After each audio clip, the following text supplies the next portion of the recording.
Good evening, Bellingham, broadcasting live from high atop the 420th floor of KZAC Studios. It's another episode of Bloch Off.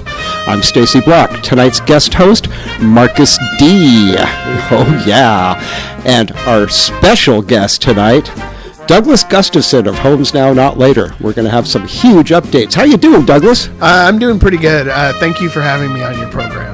It's great to have you back. You're one of my favorite people in our wonderful community of Bellingham. Happy New Year, everybody. Happy decade. Wow. Yeah, it's good to have a new decade to move forward in a new direction. That's right. And we'll be talking about that right after this. Oh, yeah, we're back. That was Vodka with The Enemy Guns from their album How It Ends. Seemed appropriate. How did that decade end? Wow, we just had a decade, you might have known, folks. Wow, what a thing it is. We'll go over cannabis news from the last 10 years. I guess everybody's doing a year in review thing. But you know what? Tonight's show is all about what's happening now. And what's happening with HomesNOW. Not later. HomesNOW. It's been a long year already. I tell you, it seems like a decade is already gone and a new one has begun. Mm-hmm. But all right, well, we've got our good friend Douglas Gustafson here in the house. Hello. Hello. So, you guys got some news. Let's just start with a general update. How are things going down at Unity Village? Things are going pretty well at Unity Village. With the model of self-governance, the residents are basically handling their own stuff. You know, small things come up from time to time, but it's stuff that would normally come up if you lived with 20 roommates or something like that. So things continue to improve, and we're really happy about it. We, of course, can always improve further. And so anytime a resident has anything that they would like to improve, they can just tell us and we'll do the best we can. Sure. I'm sure the social dynamics are not unlike an apartment building or right. Your neighborhood, you know. I think you take the 20 homes around my house. But it's a little bit more intense though, because you have to share the same like kitchen and laundry and it's more intimate. It's the community living aspect. So, but it is very affordable. We you know, the whole site costs about $1,200 a month to operate. Yeah, that's amazing. And so, you know, and especially since sites with tiny homes, which we run a tiny home community, as you know, but just letting your viewers know, these sites can be put in places where it's not necessarily suitable for standard development. So, like a spot where you would build an apartment complex isn't necessarily where you'd put a tiny home community. So, right. Some people say don't build tiny home communities because we need higher density units. But in reality, it's like, yes, higher density units are fine, but there's other areas where those don't work. You can't, you know, we're right next to the sewer treatment plant and the train tracks. Like, there's no way that they would build a, high density unit there. Sure. And, you know, a lot of the folks that you guys are dealing with are in transition. You're getting them to transition into those more standard forms of housing. Ideally, yeah. And the thing I would say is that HomesNOW is our program that we have is transitional housing. However, I want the public and everyone to know that there is a legitimate housing shortage. So that is the main reason why we don't actually have a time limit on how long people can stay if they're, you know, doing what they need to do and they're progressing as best as they can. We don't necessarily kick them out after a year and say, hey, you know, you've got a year and if you can't find housing, you're gone. Some organizations would do that. We would never do that. But at the same time, realizing that we always want everyone to upgrade. I mean, everyone would rather have their own place, their own full place. And on that subject that you're saying, it is a fact that, you know, the housing list is usually around 2 years right now for anybody who does apply and qualify for it. So to set a clock for a year and a half, whatever it is, you're just going to be putting them out on the street and jeopardizing them while they're actively still trying to get their lives together and get that housing that's just not available. You can't put a time frame, a standardized time frame for everybody on something like this at all. Well, right? I mean, you walk into a space and say you've got 90 days, but that just starts the clock. And if you look at it logically, though, and you ignore the market for a second, you ignore the housing market, you ignore the rental market for a second, you can see that 4 walls and a roof with some electricity and some water and some sewer is not that expensive. Logically, it's not very expensive to provide that. But if you're trying to have a whole market where lots of people are making a shit ton of money, a lot of money on it, then you're going to see those kind of things. Right. Where suddenly it's $1,500 a month for one bedroom in a house or something. And Yeah. It again, you guys don't have that profit motive in there that an apartment owner would have. And we have no paid staff. We have absolutely no paid staff at HomesNOW. It's all volunteer. And so that means that if you boil it down to just the cost to provide the service, it's actually not very expensive to do that. And we do ask those residents who have it together to get if they have a regular check coming in, be that from the government or otherwise, or if they have a job, and that we're asking them to pay 10% or $150 monthly, depending on which is the lower of the two. And if you can't afford it, then that's okay too. But there is that incentive and the normalization of paying your rent and keeping up with your stuff. Which is what you would have to do once you're in your own apartment anyway. But of course, we don't actually we don't always feel right like asking, we're not actually like making money on this. Sure. So but again, like when people get their own apartment, they will actually have to pay into it, and we use the utility fee that comes from the residents to pay for all the bills and stuff, so that it's totally self-sustaining, so that we don't rely on just random donations to fund the operations of Unity Village. But we always welcome those funds because we always welcome them. Sure. Yeah, because on another note, if we're setting up a second site or a third site or a fourth site, we're always going to need those funds in order to set up new infrastructure. If we don't have random donations, we'll be able to maintain Unity Village as is. If we get more donations, we'll actually be able to build a second village and a third village, because we have a potential of 2 or 3 sites for land that we could build on. It's just a matter of do we have the resources to do that, and that relies on donations, and we don't take any government money. So, well, I could almost see as you get more sites that working on. I mean, this could almost be a solution for some folks long term to have a community like that with tiny homes and have everybody pay in. It's not going to be dense. Housing in Whatcom County for real. So, Yeah. That housing used to exist in this county. Housing just like that, small villages and camps. Oh yeah. And based around, this is how much it actually costs. Not like we're making money on this, but like yes, it does cost you $100 a month, because that's how much it actually costs if you divided it between all of us. That's how much utilities and everything would cost, and there's no extra on top that someone's like siphoning off the top to like enrich themselves. Right? Sure. Or even just pay a normal wage for anybody. That's just not our model, and it has afforded us to get maximum dollars to the boots on the ground.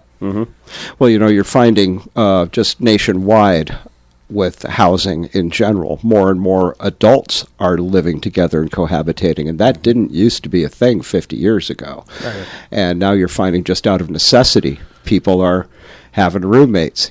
I myself bought my first house when I was in my early 20s. I've been renting rooms ever since. I've actually, just recently, I went about a month without having roommates. It's the first time I ever lived alone in my life. And and sometimes that can be really good if you get the right people. Having a community at home is great, having your family there. Yeah, it depends. Yeah, for sure. Yeah. So you guys got a petition going with the city right now? Yes. So the city has said that our end date at Unity Village at the 210 McKenzie location, which is in Fairhaven, down by the train tracks and the sewer treatment plant, they have said that in April 30th of 2020, that is our end date. And that from there we have to find somewhere else to move it. The wastewater treatment plant is not due to expand for 3 more years, at which point they will need the land that we're on. And that's totally understandable. We don't have any problem with that. But the city promised the local neighborhood that, and this was the planning director of Bellingham, Rick Sepler, he promised the local neighborhood, Fairhaven neighborhood, that this would be one and done. Because at first, when you set up a new village anywhere at all, it doesn't matter where it's at, when you set up that new village and you tell the local neighborhood that it's going to happen, initially they're fearful. They think that it's going to be like an unregulated, like druggie camp or something like that, like what you see in Seattle or other cities sometimes. But once we set up, the first time that they actually see that it's not what they thought, they are in support of it. And actually are like, oh, I was against this, but I'm a supporter. So our argument to the city on the petition is that just because a promise was made a little while ago that it would be one and done, the results speak for themselves, and we should be allowed to use the land as long as it's not being used for anything. There's no reason why we shouldn't be able to use it if it's not being used for 3 years. And we have we're getting a petition together to actually make the case to the city strongly that yes, you might have 2 people or 3 people that don't want us there, but overall you're going to have 1,000 people or 2,000 people that want us there. And so the history of our group is that there's a 30% reduction on crime and wherever our villages are. Yeah. Now Chief Dahl has said that at our previous 2 locations, which were right behind City Hall and at the Safe Haven location, which was at 620 Alabama Street, that are those 2 locations, he saw a crime reduction of 30%. At our location, though, you can't really measure it like that because there isn't much crime that happens down there because it's like no one goes down there. It's not. It's the city sewer. Right. And so, but at our previous locations that were in the middle of the city, basically, you saw a 30% reduction in crime just for the fact that it was there. Right. Represented kind of like safety and regulation in some sense and whatever. So we have our reasons why we'd like to extend that and stay there. Well, yeah. Now, with this petition and the whole deal that was worked out with the neighborhood, are you guys going out and actually seeking signatures from these people in the neighborhoods that are affected? We plan to. We need volunteers to do that. So far, we've gotten about 350 signatures. We want to get, our goal is 1,000. Hopefully we can even blow past our goal, but we just want to present to the new, because there's a new government, there's a new city council coming in very soon, and there's a new mayor coming in very soon. Right. And so on the 27th, when the regular city council meeting is about homelessness, we want to present our petition at that point, which is on the 27th of January. And so we want to get as many signatures as we can. Maybe go up to Western and do Red Square, maybe downtown. But so far, from just people stopping by Unity Village, we've gotten about 350 signatures. Anyone who wants to help pass out and walk around the neighborhood and do all that work. We need help. We do need those volunteers. Sure. And we have a downloadable PDF file. That was going to be my next question. Where can we find this? On our website, we have a downloadable PDF file. It's HomesNOW.org. HomesNOW.org.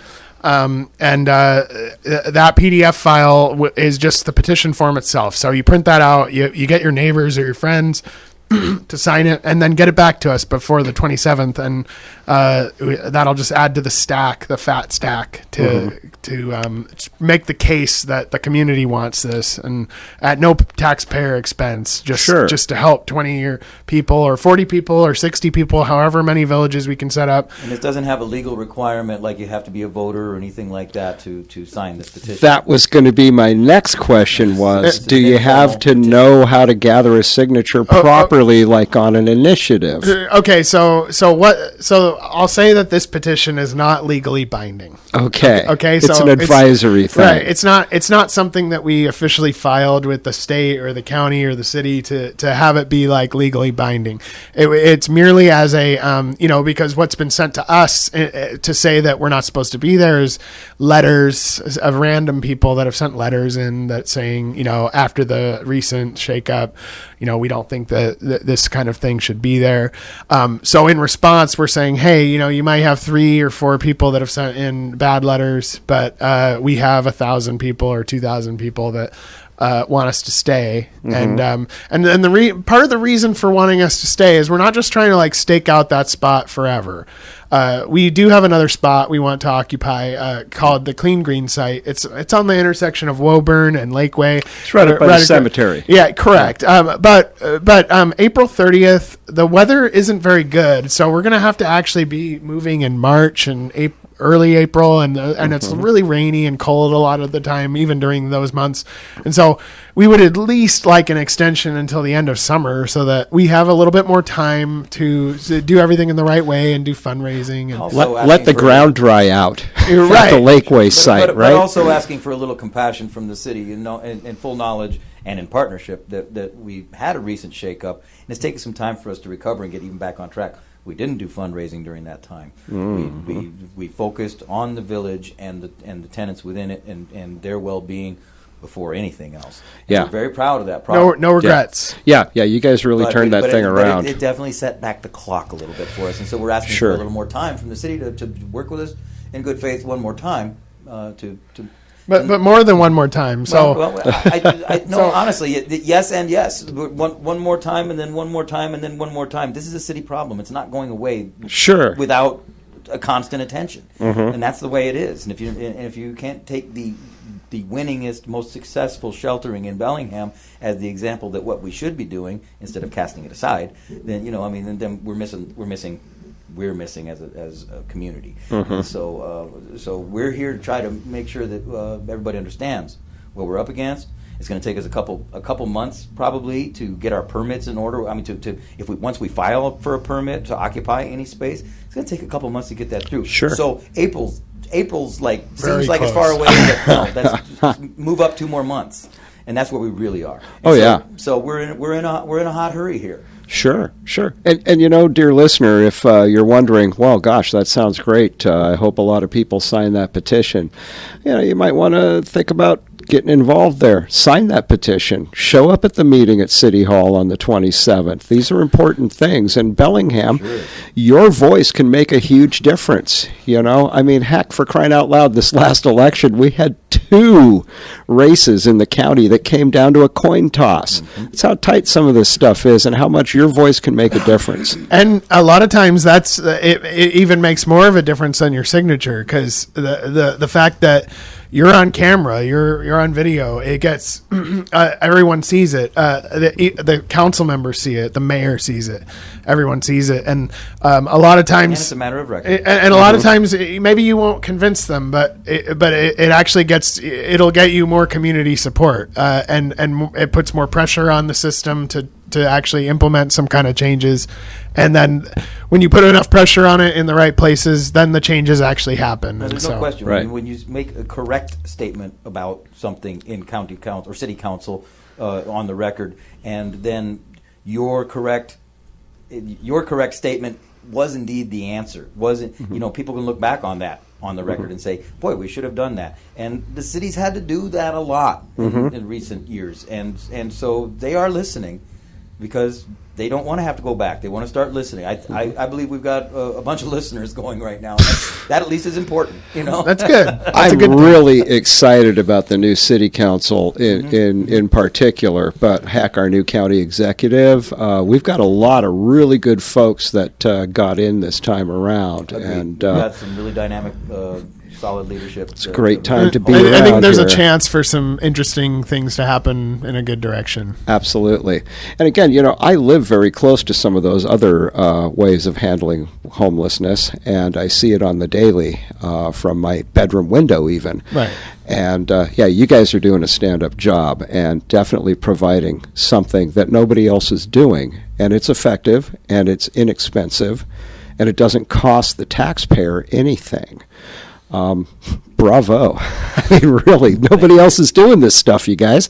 And it's important because, again, you're not just putting a Band-Aid on something. You're actually helping people transition and get back into... It's very rewarding work. It's not, because we're not getting paid for it, when you see results on the level that surprise us, continue to surprise us, surpass our own expectations, it's very rewarding. Such as when someone is one of our residents and then they get permanent housing and then they come back and volunteer and want to be part of building it and helping the organization do more. That is what makes me the most happy, is seeing people that we helped provide a stable housing situation, and then they found housing and then came back and wanted to work with us. Yeah. That's the thing that makes me the most happy. Yeah. That's the big reward of any kind of activism or serving your community, any sort of that service that you give of yourself in lieu of payment. I mean, heck, if it wasn't for the feels, and the fact that you're doing what's right, I mean, if activism paid and if social work paid, there'd be a lot more people doing that gig. Correct. Instead, people go into banking, stuff like or that. business, or yeah. I mean, and so, it's. I always urge people. Cannabis is my thing. Houselessness is you guys' thing. Everybody's got a thing. You got an issue that gets you kind of riled up, and so go out and find that. Get involved. Do something. It's great. You meet all kinds of wonderful people. It is true. It's good to meet other advocates who are on another issue altogether, and know that it's like, hey, Stacy's got that. I don't have to do that. I can feed that fire. I can support Stacy what he's doing, and I don't have to keep spinning that potter's wheel to make Stacy go. Stacy's a self-starter. Yeah, well, you guys right too. And we're that way with the homelessness Absolutely. issue. And we're proud to do that. And we're not only just doing Tiny Home Village, we're trying to really render aid on all levels of homelessness in Bellingham to try to alleviate, to be the rising tide that floats all boats. The mission of HomesNOW is to end homelessness one person at a time. So I can't stress that enough. So we based on what we can do at the budget we have and our methods, we run a tiny home community. But we don't just do that. We want to help people from, whether you're on the concrete, whether you're on the floor, in the cold, we want to help you. Camped out in the car, on somebody's couch. Whether you're very easy to help and you just need like some help with a rent payment or a like your apartment, to get a deposit put down or something before you can find housing. Like, we want to help you too. So we do what we can to help, but and the more donations we receive, the more we can do that. That's right. I'd like to say that at this point too. It's like we do another reason why we like to just keep the donations coming in. No, we haven't been doing big active fundraisers, but in reality, never doubt the fact that there's always a constant need. As long as you see people out on the street in Bellingham, there's a constant need for HomesNOW to get money to those people, because we are simply the most effective at getting that done, as far as 98 cents on the dollar or something. I was going to say, you guys are low overhead and we high also return. Yeah, and we also have we release financial reports every month, so people can see how much it came in and what it was spent on. And so we do that monthly now, and I think it makes things clear for transparent for everyone. Transparency is a big thing in this gig. So, yes. Yeah. And you guys, again, wow. We're going to take a break here for a second and come back and talk a little bit more. We're going to talk about some new things happening with you guys. I understand we got some new information to talk about. Yes, really important stuff. So, stay tuned, folks. Block Off will be right back here on 94.9 KZAX. They're great. All right, we're back. Block Off. Special guest Doug Gustafson of HomesNOW. Not later. Thank you. Hey, thank you. You guys, Marcus D, always into house. Hello. Hey, man. That's right. There you go. I'm here. All right, so hey, it's been one of those dreams of HomesNOW for a while, is the possibility of getting some land now. Right, land now, not later. That's right. So something going on in that front these days? Yes, we've met with a private landowner who stepped forward, and she said that she wanted to perhaps host a tiny home village on her land, and it's land that she's been sitting on for a while. It's just outside the city limits, so it's under the jurisdiction of the county. It is in the urban growth area, and basically we're trying to shoot for 4 years on that land as a second site. Right. So previously we had met with Satpal Sidhu, who was recently elected Whatcom County Executive, and he expressed support for having that kind of use on that land. And we're going to provide improvements to that land, so like septic and electric and stuff like that. And we would ask for a introductory lease of 4 years. And she seemed to be very supportive of it. We've toured the land. We're dead set on it.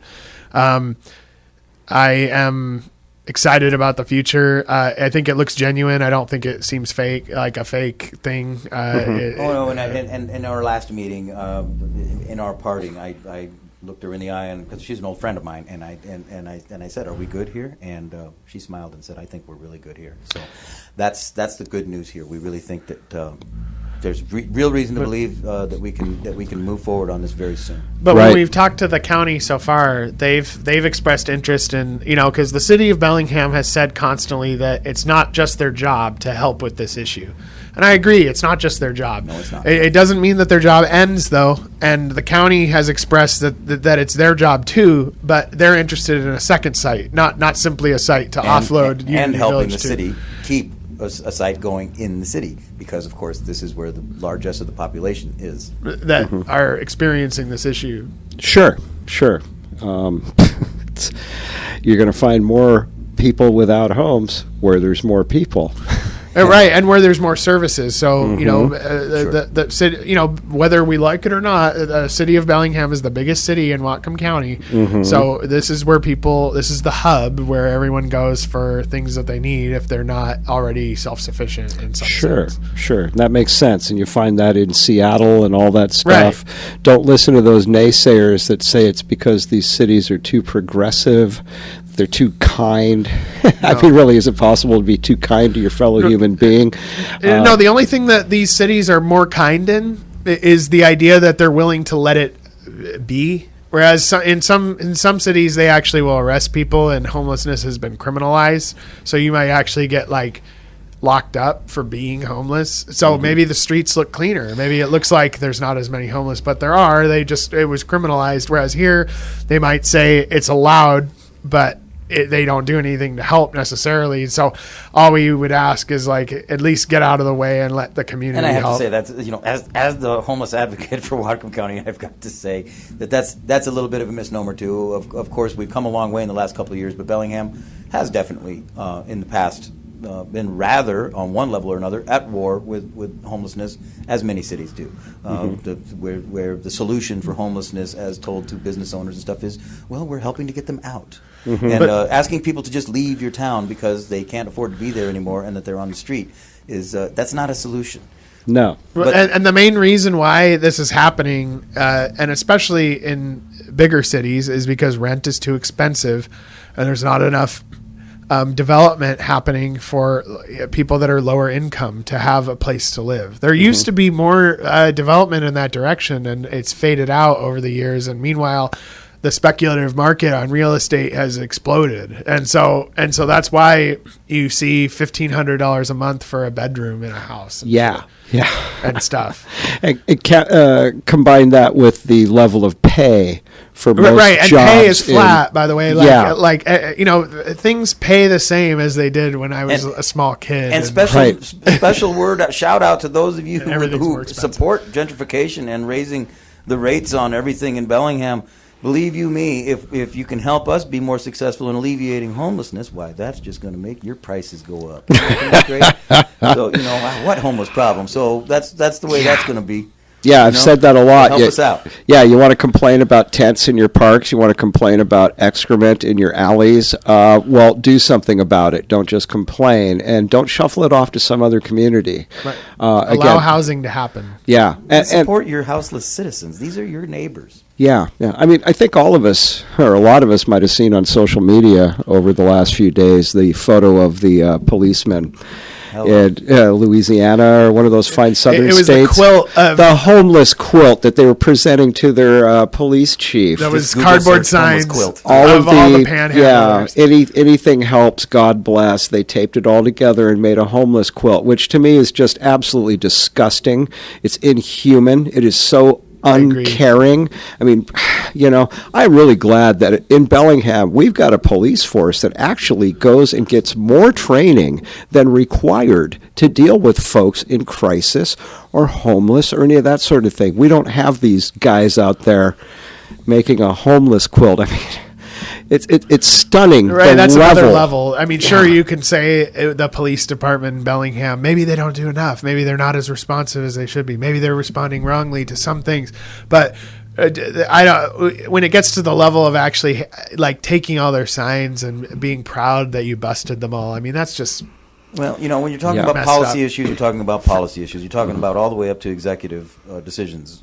So you can't necessarily blame an officer completely for his behavior on the ground, regardless what policy he might be enforcing. But when they take it upon themselves to be prideful of a policy that is really having negative impact on souls on the street, it's callous, and it's the wrong conversation for America. Sure.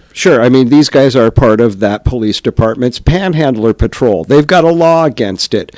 But really, okay, so you're enforcing the law. Do you have to be that inhumane? Do you have to be that cruel to do something like that and get that picture out where a lot of us can see it? And, that hardens hearts towards it. Those guys aren't doing police forces any good either. Right. But they're doing tape manufacturers. Great. and just to clarify what we're talking about right now with the homeless quilt thing, it's not the city of Bellingham. No, it is not. It's in Alabama. And, is it Alabama? It is in Alabama. It's a certain county in Alabama. I don't know what it is, but what I'm saying is that I was going to say that's what you described before is that, yes, like they might be enforcing the law. These cops from Alabama might be really enforcing the law and they might feel good that they've enforced it. But it brings up a good point that legality is not the same thing as morality. So sometimes the right thing to do doesn't line up with the law, and sometimes the right thing to do does, but then sometimes the wrong thing to do is legal and totally allowed. And so it's not. We're always told, right? We're always told that because it's the law, it's right. But that's not always the case. No. In fact, it's your duty to change laws that are unjust. Right, exactly. Those of us in the cannabis reform movement are well aware of this. I used to get it's illegal, it doesn't hurt anybody and stuff, but it's illegal. But bath salts are legal. Right? Yeah, exactly. Well, it's legal now, so what's your new argument against it? Just because it's the law doesn't mean it's right. History shows a series of unjust laws time and again. Wow. Well, you guys, are you doing a fundraiser for this land? Is there somewhere people can go to learn more about this? Yes. Our fundraiser is on our main website under homesnow.org/donate. It's also right on the front page. It's also on our Facebook page. And the fundraiser was originally set up to buy land because we didn't know if any private landowner would step up or whatever. So, but we've modified it. We've retrofitted it in order to be a fundraiser for developing that land. So instead of porta potties like what we've currently got, we want to do septic. So we're going to need to, spend $50,000 on septic or something like that to get it working. We need to put in a road, like an actual parking lot and road, because that's not what we would have. We have to level the ground. So all this costs money, of course, to develop this. And so we're really glad we don't actually have to buy the land, but we will still need money to set up the infrastructure on the land, and it'll cost less than buying the land and setting up the infrastructure. But that's what we need, and we always need more donations to help make that happen faster. We are so excited to have this opportunity. It's just a godsend. It came to us the day before Christmas. We made that announcement. So really, really tickled about that, and our donors should feel secure that we have a place to put that money. So Yeah. Boy, that again, best news I've heard for you guys in a while, and having followed Homes Now Not Later for several years now, seeing where you guys are at, seeing all the trials and tribulations y'all's been through. Wow, things are looking up. I think 2020 is going to be a great year for this.